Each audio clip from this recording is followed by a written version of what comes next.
A new feature in iOS 18 is a powerful solution for helping out less tech-savvy family members from far away.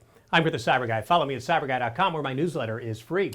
Now, Apple's introduced a remote control feature for FaceTime calls, so no more frustrating phone calls where you're trying to describe which button to press to that certain family member. You know who I'm talking about.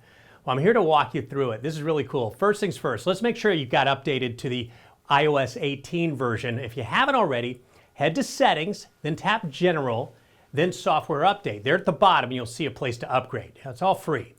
Now, once you're up to date, you're ready to roll. Now, let's say your mom calls and she's in a panic because she can't figure out how to set up her new smart home device. No worries. Here's how you can save the day.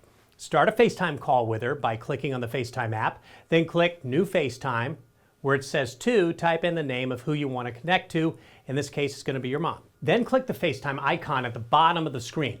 Now, tap the share icon at the top of the screen and select Ask to Share Screen. This will send a request to your mom asking her to share her screen with you. Once your mom accepts, her iPhone screen will appear on your device. Tap on her screen to enlarge it so you can see everything clearly. And here's a great trick. You can use the markup tools to draw or highlight directly on her screen. For example, circle the button she needs to tap or draw an arrow to guide her. This way you can visually walk her through each step. But what if she's still stuck? Well, here's where the real magic happens. You can actually take control of her screen. Just tap the icon in the bottom right corner of her shared screen. This is called the Request Control button. Your mom will get a prompt to approve or deny your request. Once she approves it, you'll be able to tap, swipe, and type on her iPhone as if you were holding it yourself. You can move things, open apps, and help her out directly. Now, I know what you're thinking. Is this safe?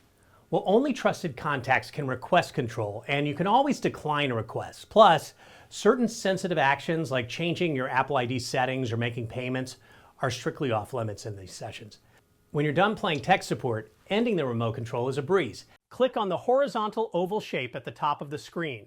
Then, tap the red circle with the X in the middle of it where it says End. More crazy cool tech like this at cyberguy.com. If you're not getting my newsletter, sign up for free right there online.